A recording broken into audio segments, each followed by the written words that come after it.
भारत की तैयारी कैसी है वो देखिए। ये उधमपुर की तस्वीर आप देख रहे हैं। उधमपुर में बच्चियां नकाब में थी, हाथ में तिरंगा लिए हुए।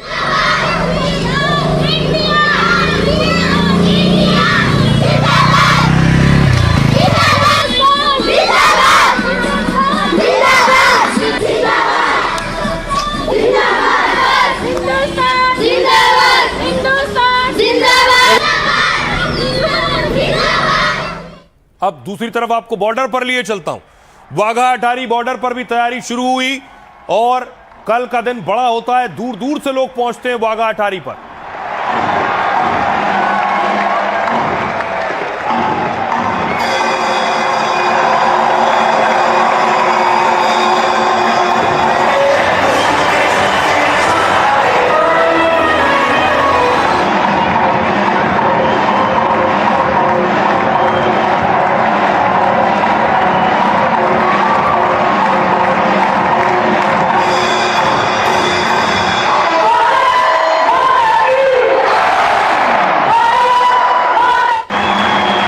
अब देखिए, भारत में सुरक्षा व्यवस्था भी चाक चौबंद कर दी गई है।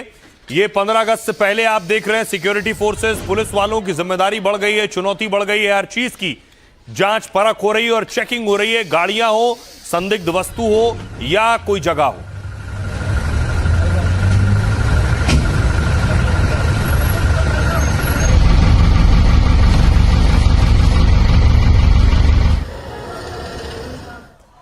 अब देखिए, ट्रैफिक पुलिस के लिए भी बड़ी जिम्मेदारी होगी कि रूट डाइवर्ट होंगे, बहुत से रूट बंद किए जाएंगे। ट्रैफिक पुलिस ने भी तिरंगा यात्रा निकाली।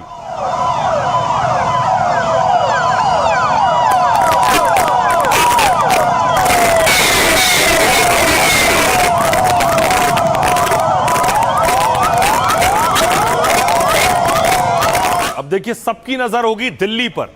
तो दिल्ली के कंट्रोल रूम में आपको लिए चलता हूं।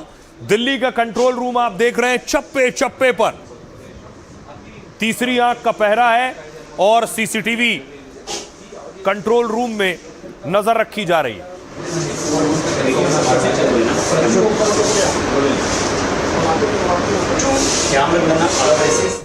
और देखिए जरा किस स्तर की तैयारी की गई है भारत में 15 अगस्त से पहले। देश के 80वें स्वतंत्रता दिवस को लेकर तैयारियां पूरी कर ली गई हैं। लाल किले में होने वाले खास समारोह की अगुवाई पीएम मोदी करेंगे।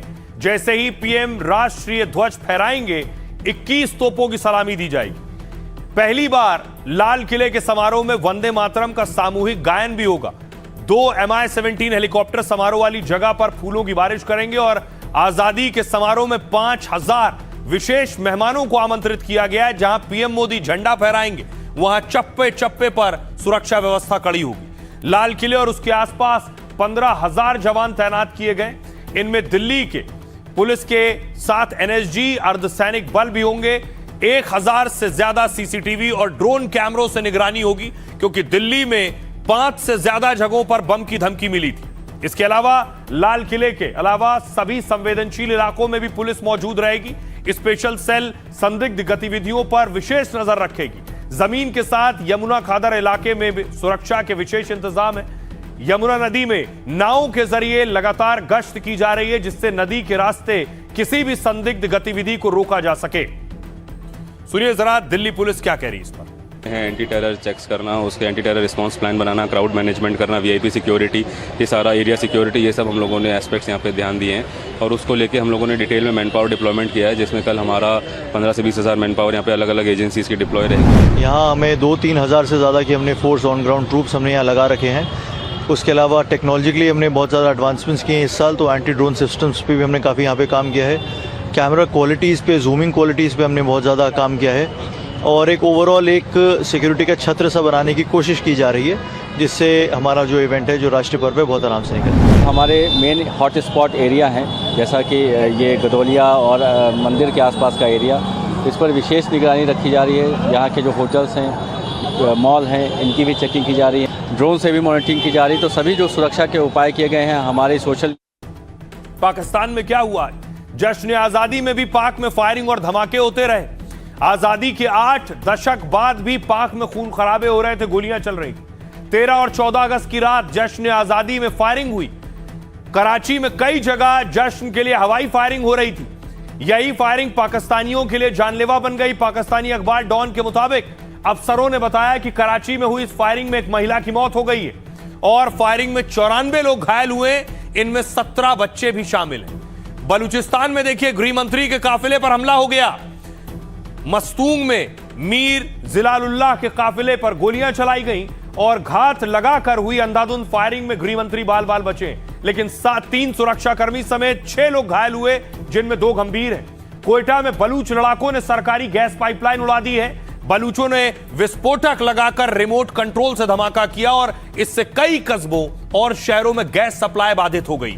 इससे पहले यूनाइटेड बलूच आर्मी के प्रवक्ता ने दावा किया था, कहा था लड़ाकों ने बोलान में पाक सैन्य चेकपोस्ट उड़ा दिया है। इस हमले में 4 सैन्य कर्मियों की मौत हुई है और 1 गंभीर है। इसके अलावा देखिए, पाक के कब्जे वाले कश्मीर में भी लगातार विरोध हो रहा है। 14 अगस्त को पीओके में ब्लैक डे मनाया जा रहा है और पाक की आजादी के दिन पाकिस्तान अधिकृत जम्मू कश्मीर में आजादी की डिमांड हो रही है। ज्वाइंट अवामी एक्शन कमेटी के नेता अमान खान ने कहा, पाक सेना और पाकिस्तानी नागरिकों को पाकिस्तान अधिकृत जम्मू कश्मीर छोड़ना होगा।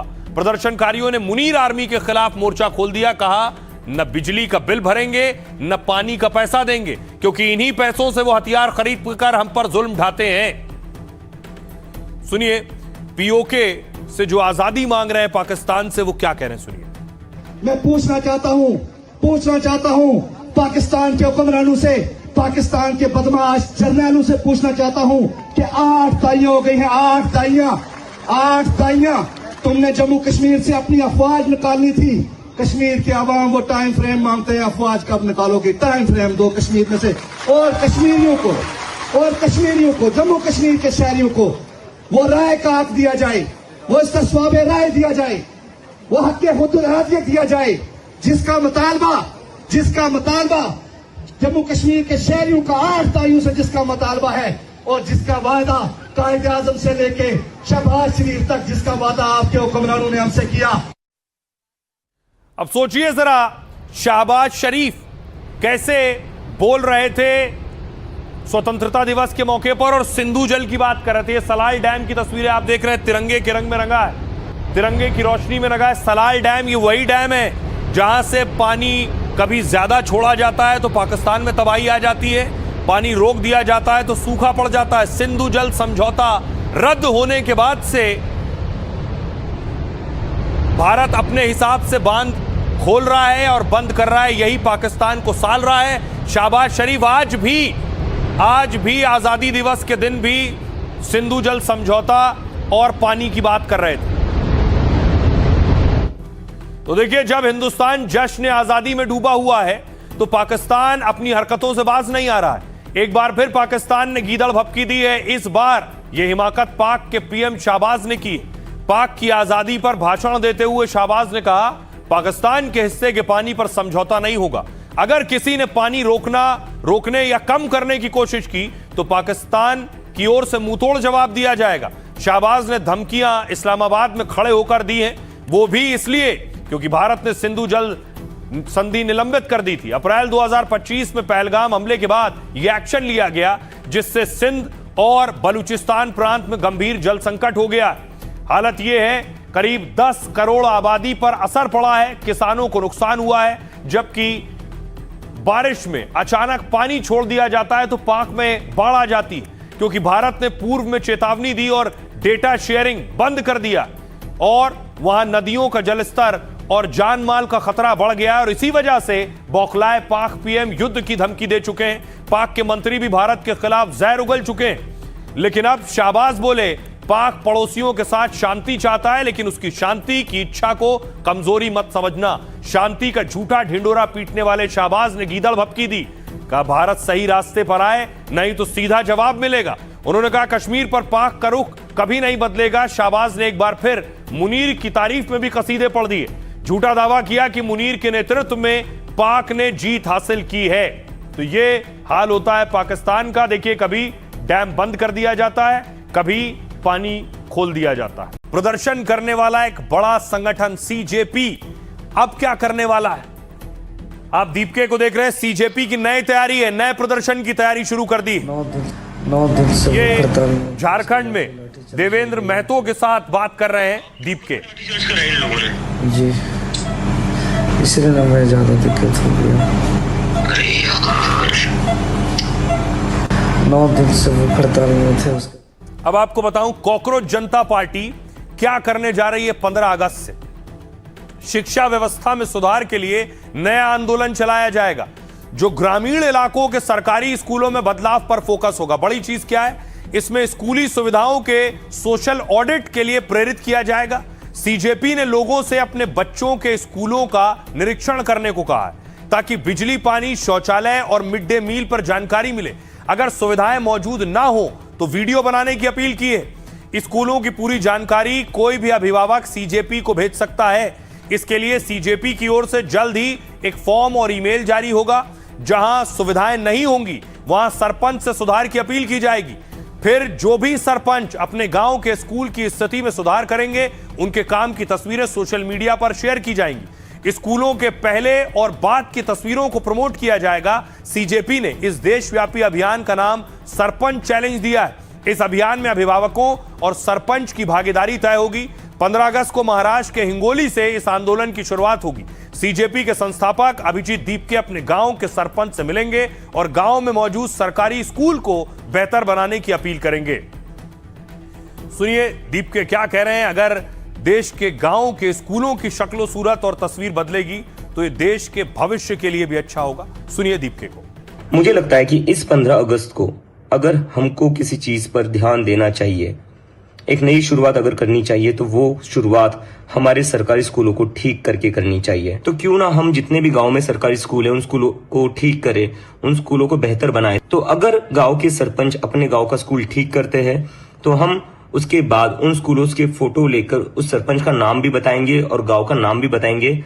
हमारे सोशल मीडिया पर हम पोस्ट करेंगे सीजेपी पर, और हम आप लोगों को क्रेडिट देंगे ताकि आप लोगों को देखकर, आपने जो स्कूल ठीक करे उसको देखकर कई और दूसरे सरपंच भी अपने गांव के स्कूल ठीक करना शुरू करें।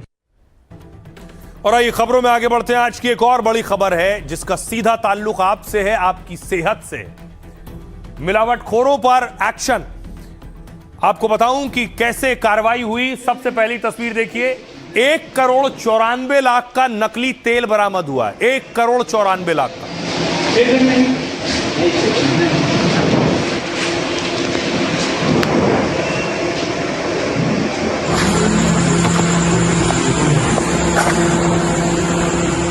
ये बीट की तस्वीर देख रहे थे। संभल में देखिए जरा। संभल में 528 किलो पनीर जब्त हुआ है। 528 किलो नकली पनीर।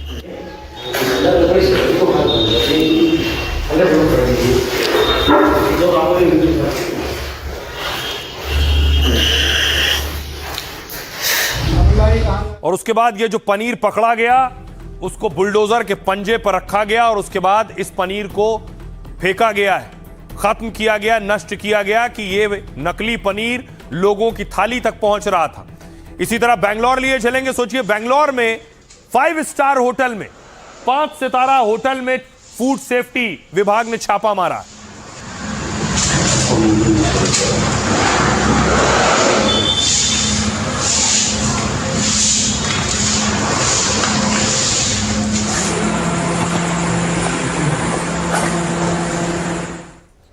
महाराष्ट्र के संभाजी नगर में देखिए जरा, नकली घी बरामद हुआ है। इन नीले बर्तनों में, ड्रमों में नकली घी भरा हुआ था।